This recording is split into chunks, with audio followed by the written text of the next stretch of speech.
IGNOU students, welcome back to my channel Mastering Education today. आज की video में हम लोग BPSC 142 that is India's foreign policy in a globalising world के top 10 most important questions देखने वाले हैं। कल आप लोगों का एग्जाम है, तो ये कुछ ऐसे क्वेश्चंस हैं जो पिछले 10 साल के पेपरों में बहुत बार रिपीट हुए हैं।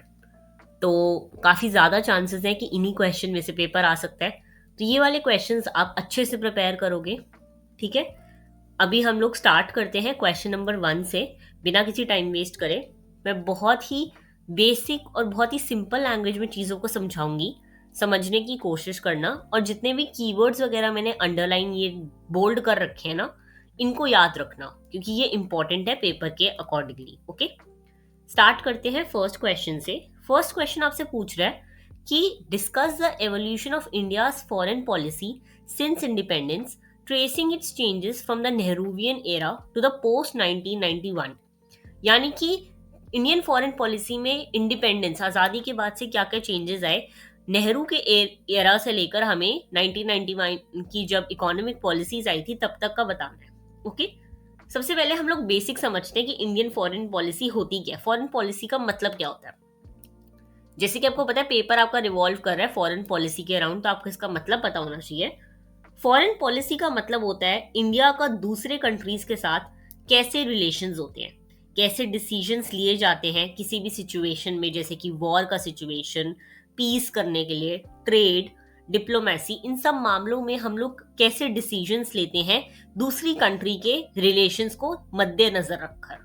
ओके, जब इंडिया 1947, ठीक है, जब इंडिया 1947 में इंडिपेंडेंट हुआ, तब ये एक न्यू कंट्री थी। इकोनॉमी बहुत ज़्यादा वीक थी बिकॉज ब्रिटिशर्स ने हमें ड्रेन कर लिया था, हमारा रॉ मटेरियल ले गए थे, हमारे इकोनॉमिक जितनी हमारे पास फैसिलिटीज थी सब कुछ वो ले गए थे, हमारे बॉर्डर्स बहुत इनसिक्योर थे। तभी पाकिस्तान इंडिया का डिवाइड हुआ और दुनिया कोल्ड वॉर में ऑलरेडी थी, यूएस वर्सेस यूएसएसआर वाली। ओके, इसलिए इंडिया की फॉरेन पॉलिसी टाइम के साथ चेंज होती रही सिचुएशंस के हिसाब से, बिकॉज बहुत अलग अलग सिचुएशंस आ रही थी उस हिसाब से। ओके, अगर हम स्टार्ट करें नेहरूवियन एरा से, तो इस फेज में इंडिया के प्राइम मिनिस्टर जवाहरलाल नेहरू थे। उन्होंने इंडियन की फॉरेन पॉलिसी की फाउंडेशन रखी थी बेसिक। ओके, आपको पता होना चाहिए नेहरूवियन एरिया में ऑब्वियसली जवाहरलाल नेहरू की बात कर रहे हैं हम लोग। ये हमारे प्राइम मिनिस्टर थे और इन्होंने ही फॉरेन पॉलिसी को स्टार्ट करा था एक तरह। ओके, इनका मानना क्या क्या था? इनका मानना था कि इंडिया को पीस के साइड रहना चाहिए, शांति बना के रखनी चाहिए और वॉर से ज्यादा डिप्लोमेसी इंपॉर्टेंट थी। ओके, न्यूली इंडिपेंडेंट कंट्री को हमें सपोर्ट करना चाहिए, जितनी भी और बन रही हैं उन सबको हम सपोर्ट करेंगे और हम वॉर को नहीं देंगे इतना इंपॉर्टेंस, वायलेंस नहीं करेंगे, पीस बना के रखेंगे। ओके, इसी के अकॉर्डिंग स्टार्ट हुआ था, इन्होंने स्टार्ट करा था नॉन अलाइंड मूवमेंट। बहुत इंपॉर्टेंट है ये, यहाँ पे दे रखा है नॉन अलाइंड मूवमेंट। ओके, ये कोल्ड वॉर चल रही थी, तो एक साइड यूएसए था और दूसरी साइड यूएसएसआर था। तो इंडिया ने कहा था कि हम किसी की साइड नहीं जाएंगे, ठीक है। इसी को नॉन अलाइंड मूवमेंट कहा जाता है। इसका मतलब था इंडिया अपने डिसीजंस खुद लेगा और किसी सुपर पावर के कंट्रोल में कभी नहीं रहेगा। ओके, इससे इंडिया को इंडिपेंडेंट एक आइडेंटिटी मिली थी। ओके, फिर इसके बाद आया Panchsheel agreement with China. India और चाइना के बीच साइन हुआ था ये। इसमें 5 मेजर प्रिंसिपल्स थे।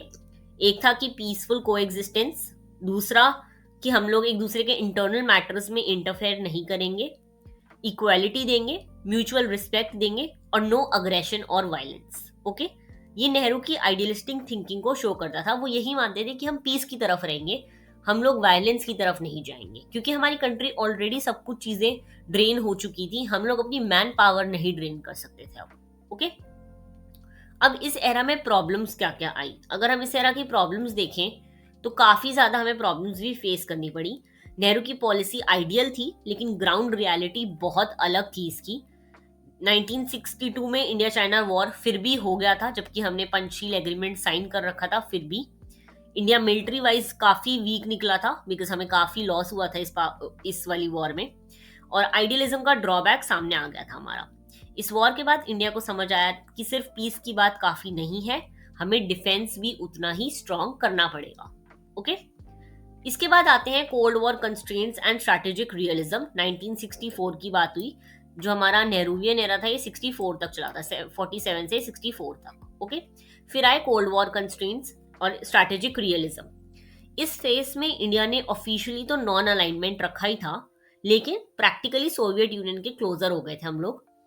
क्यों हुए थे सोवियत यूनियन के क्लोजर? क्योंकि यूएसएसआर इंडिया को डिफेंस वेपन्स देता था उस टाइम पे, यूएन में डिप्लोमेटिक सपोर्ट भी करता था, और पाकिस्तान के अगेंस्ट इंडिया को सपोर्ट करता था। ठीक है, तीन मेजर रीजंस थे कि हम लोग सोवियत यूनियन की तरफ इसलिए हुए थे बिकॉज उन्होंने हमें काफी सारे डिफेंस टूल्स दिए थे, वो लोग हमारे साथ यूएन में सपोर्ट कर रहे थे हमें, और हमारे इंडिया पाकिस्तान वॉर में भी वो हमें सपोर्ट करते थे। ओके, 1971 में बहुत इंपॉर्टेंट एक चीज हुई थी, that is Bangladesh liberation war.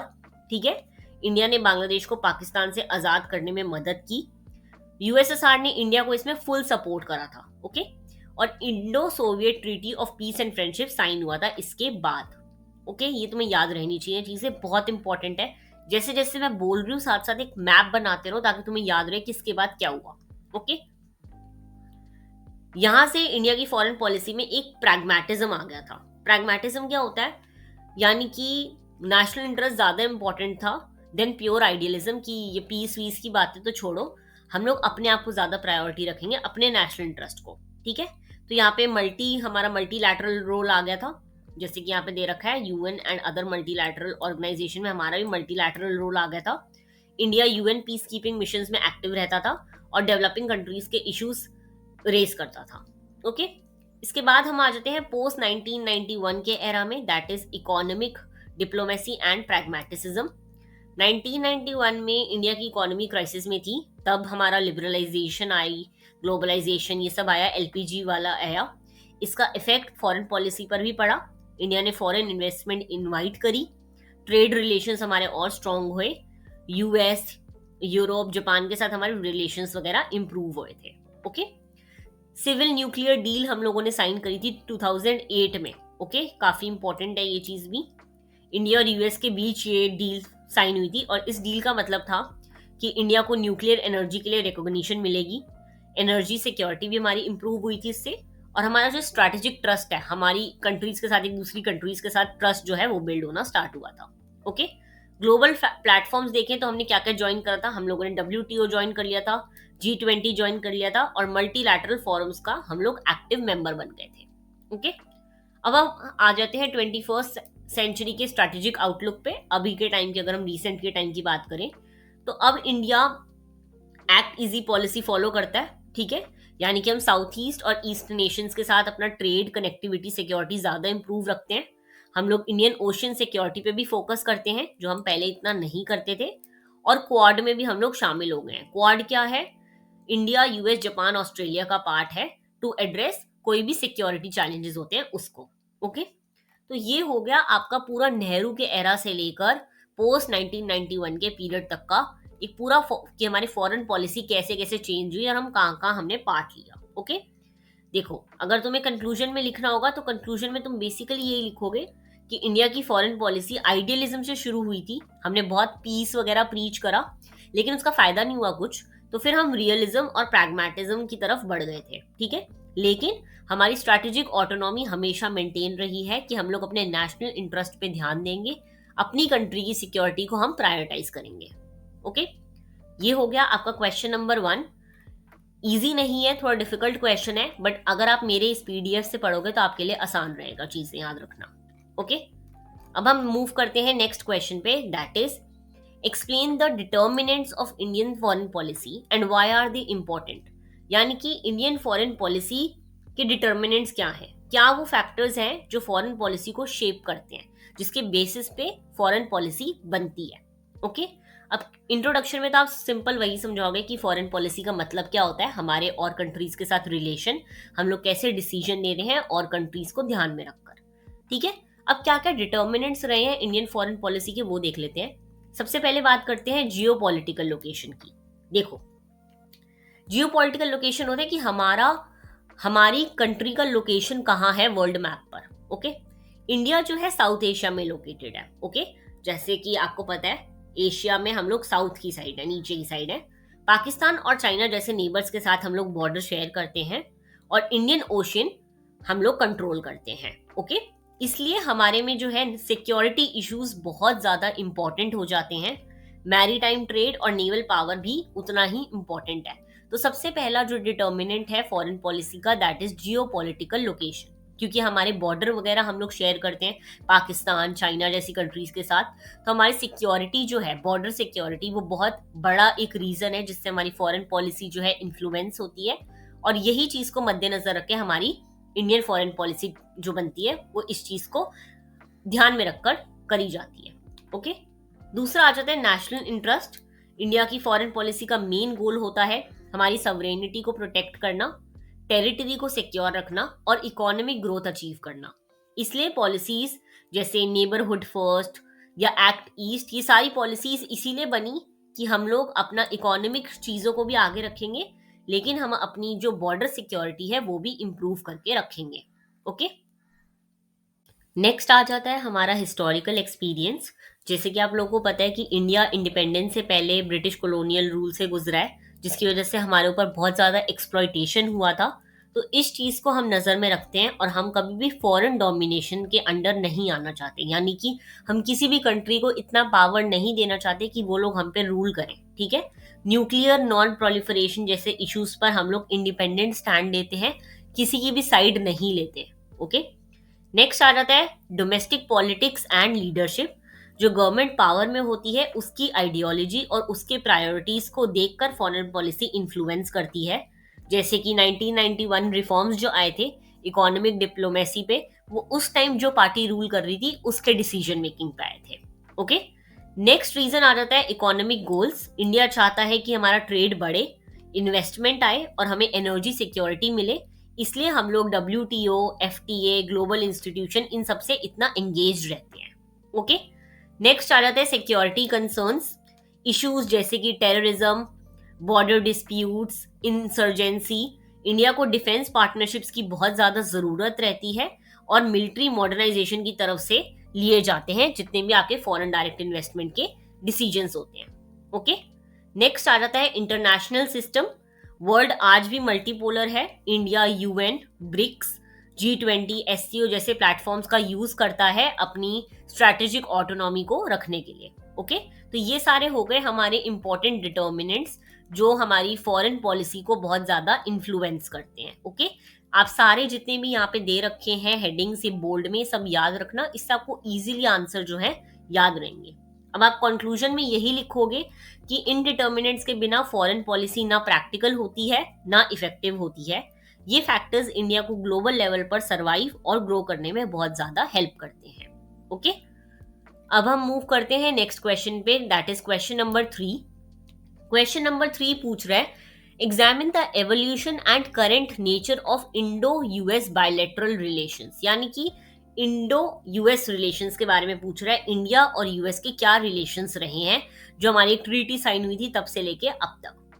देखो, अगर हम अर्ली फेज की बात करें ना, तो हमारा पहले भी हम बता दें कि हमारा हमेशा से स्ट्रैटेजिक पार्टनरशिप रहा है। हम लोग defence, trade, technology, education, global security, इन सब चीज़ों को लेकर ही अपना एंगेजमेंट रखते हैं US से, because US is a developed nation, तो हम उससे अपना एक स्ट्रैटेजिक पार्टनरशिप रखना चाहते हैं। अगर हम अर्ली फेज की बात करें, दैट इज 1947 से 1991 में, तो इंडिया तब नॉन अलाइंड था और US पाकिस्तान के क्लोज था, हमारे से इतना ज़्यादा नहीं था बिकॉज हम लोग सोवियत यूनियन के क्लोज थे। तो हमारे तब के टाइम के जो रिलेशन थे थोड़े से वीक थे। ओके, फिर हम अगर बात करें पोस्ट 1991 की, जब LPG वगैरह आया, तो इकोनॉमिक रिफॉर्म्स के बाद ट्रेड इंक्रीज हो गया था हमारा US के साथ और टेक्नोलॉजी वगैरह भी काफ़ी एक्सचेंज हुई थी। तो 1998 के न्यूक्लियर टेस्ट के बाद टेंशन आई, लेकिन डिप्लोमेसी से इश्यूज वगैरह रिजॉल्व हो गए थे। ओके, नेक्स्ट आते हैं सबसे मेजर जो रहा हमारे रिलेशनशिप्स को ठीक करने में, वो था सिविल न्यूक्लियर डील। इस डील ने हमारा जो मेजर ट्रस्ट है वो बिल्ड करा और एक स्ट्रैटेजिक पार्टनरशिप को और स्ट्रॉन्ग करा। ठीक है, इसके बाद आ जाता है strategic and defence cooperation. 2+2 dialogue होता था यहाँ पे कि, यानी कि हम लोग बात करके चीज़ें और एग्रीमेंट वगैरह साइन करके हम लोग अपना सिक्योरिटी और ट्रस्ट बिल्ड करते थे। इसमें काफ़ी सारी चीज़ें आ जाती है, क्वाड आ जाता है और logistic exchange, memorandum of agreement आ जाता है, जॉइंट मिलिट्री एक्सरसाइजेस बहुत करी हैं हम लोगों ने। तो ये सारी चीजें भी अब ठीक होने लगी हैं। बाकी हमारे economic and people to people ties हैं, यानी कि इंडिया डायस्पोरा यूएस में भी स्ट्रांग है। यूएस में भी बहुत सारे इंडियंस रहते हैं, वहां के लिए वर्क करते हैं, तो वो चीज भी काफी इन्फ्लुएंस करती है। एजुकेशन और आईटी लिंक्स भी हमारे यूएस के साथ काफी स्ट्रांग हो गए हैं। अगर हम चैलेंजेस और डिफरेंसेस देखें तो अभी भी काफी ज्यादा चैलेंजेस हैं, जैसे कि ट्रेड इम्बैलेंसेस, वीजा पॉलिसीज और काफी सारी अप्रोच चीजों को लेके हम लोगों की क्लैश करती है। लेकिन डिस्पाइट दिस हमारे रिलेशन अच्छे रहे हैं। इंडो, अगर हम कंक्लूजन में लिखेंगे तो हम यही लिखेंगे कि इंडो यूएस रिलेशन सस्पिशन से पार्टनरशिप तक आए हैं। पहले नहीं थे इतने अच्छे, बट अब ठीक है। आज ये रिलेशनशिप्स जो है मल्टी डायमेंशनल है, लेकिन इंडिया अपनी ऑटोनॉमी मेंटेन करके रखता है अभी भी। ओके, नेक्स्ट अब हम आ जाते हैं क्वेश्चन नंबर 4 पे, that is describe the main features of Indian foreign policy. यानी कि फॉरेन पॉलिसी के हमें फीचर्स बताने हैं, क्या क्या चीज़ें फॉरेन पॉलिसी में इंक्लूडेड होती हैं। इंट्रोडक्शन में आप वही सब लिखोगे कि फॉरेन पॉलिसी क्या है। ओके, उसके बाद अगर हम फीचर्स वगैरह से स्टार्ट करें तो सबसे पहला है non alignment and strategic autonomy, जिसकी बात हम पहले से ही करते आ रहे हैं, पिछले क्वेश्चंस में बहुत बार करी है हमने, कि इंडिया किसी एक पावरफुल के कंट्रोल में नहीं रहता, किसी भी फॉरेन कंट्री से डोमिनेट नहीं होना चाहता।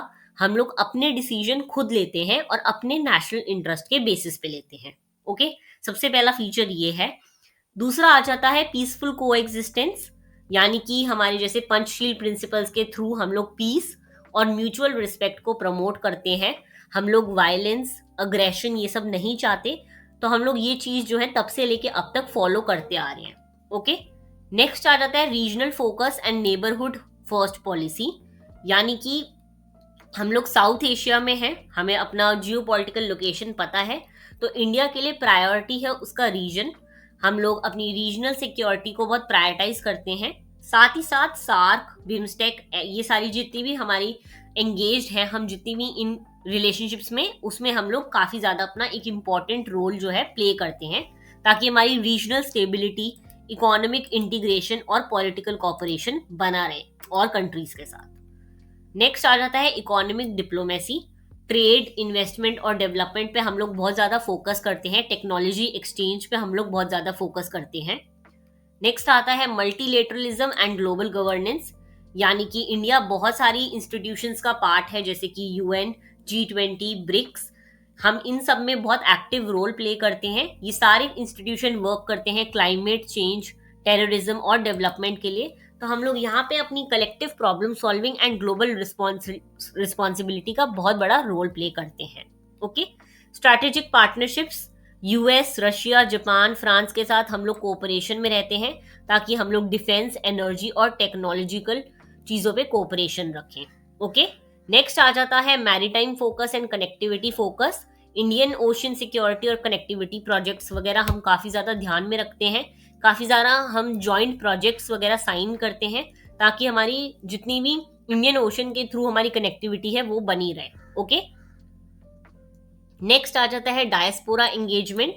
इंडियन डायस्पोरा बहुत बड़ा रोल प्ले करता है। हमारी इंडियन पॉपुलेशन हर कंट्री में बहुत ज़्यादा नंबर्स में प्रेजेंट है, तो हमारा पॉलिटिकल इन्फ्लुएंस, इकोनॉमिक इन्फ्लुएंस और कल्चरल इन्फ्लुएंस अब्रॉड की कंट्रीज में भी उतना ही बना हुआ है। ओके, कंक्लूजन में आप यही लिखोगे कि इंडियन की फॉरेन पॉलिसी जो है वो मॉरल भी है, प्रैक्टिकल भी है और फ्लेक्सिबल भी है। ओके, यहाँ पे जितने भी ये पॉइंट्स दे रखे हैं, इन सबको आप ध्यान में रख के अपना आंसर लिखोगे। ओके, अब क्वेश्चन नंबर 5 में इंडिया चाइना के रिलेशन की बात कर रहा है, तो हम लोग यहाँ पे सिंपल लिखेंगे कि पहले इंट्रोडक्शन लिखेंगे कि हम लोग कोऑपरेशन, कंपटीशन और कॉन्फ्लिक्ट के बेसिस पे अपना रिलेशनशिप बना रखा है हमने चाइना के साथ। बाकी हम स्टार्टिंग से अगर देखेंगे तो पहला आ जाता है इनिशियल फ्रेंडशिप में पंचशील एग्रीमेंट, बहुत इंपॉर्टेंट है, जो हम ऑलरेडी कर चुके हैं। ठीक है, कि हमारा एशियन सॉलिडारिटी के लिए पंचशील एग्रीमेंट साइन हुआ था, जिसमें हमने पीस और नॉन अग्रेशन की बात करी थी। उसके बाद 1962 वॉर होने के बाद हमारा ट्रस्ट ब्रेक हुआ था और डिफेंस फोकस बढ़ गया था। इसके बाद आ जाता है इकोनॉमिक एंगेजमेंट, हमारा ट्रेड वगैरह इंक्रीज हुआ 1976 के बाद। डिप्लोमेटिक विजिट्स वगैरह भी हमारे काफ़ी बढ़ गए थे। लेकिन अगर हम रीसेंट टेंशन्स की बात करें तो LAC डिस्प्यूट्स और डोकलम और गलवान क्लैश जैसे चीज़ें रही हैं 2020 में। तो तो ये सब चीज़ें हमारी थोड़ा बहुत रिलेशन को ख़राब कर रही हैं, अलायंस बिल्डिंग नहीं हो पा रहा, डिफेंस हमारा वैसे ही स्ट्रांग नहीं है चाइना के सामने, तो वो भी एक बहुत बड़ा इशू बन जाता है। इन सब का इम्पैक्ट इंडिया की फॉरेन पॉलिसी पे ये हुआ है कि इंडिया ने डिफेंस मॉडर्नाइजेशन ज्वाइन करा, क्वाड ज्वाइन करा और रीजनल डिप्लोमेसी स्ट्रांग करी है। ओके, बाकी हम लोग अगर इसमें कंक्लूजन लिखेंगे तो यही लिखेंगे, India China relationship cooperation plus cooperation का मिक्स है, और हम लोग इंडिया कॉशियस रहता है और प्रेगमेटिक अप्रोच फॉलो करता है चाइना के केस में। ओके, अब ये हो गए आपके टॉप 5 इंपॉर्टेंट क्वेश्चंस। अगर आपको इसका पार्ट 2 चाहिए तो आप नीचे कमेंट करोगे 2। ठीक है, आपको क्या करना है, नीचे कमेंट 2। अगर इस पे रिस्पॉन्स अच्छा रहा तो मैं पार्ट 2 भी और 1-2 घंटे में आपका पोस्ट कर दूंगी। बाकी ये अगर आपको पीडीएफ चाहिए तो नीचे कमेंट कर देना पीडीएफ, मैं आपको इसका लिंक भेज दूंगी। All the very best for your exam tomorrow. मिलते हैं नेक्स्ट वीडियो में।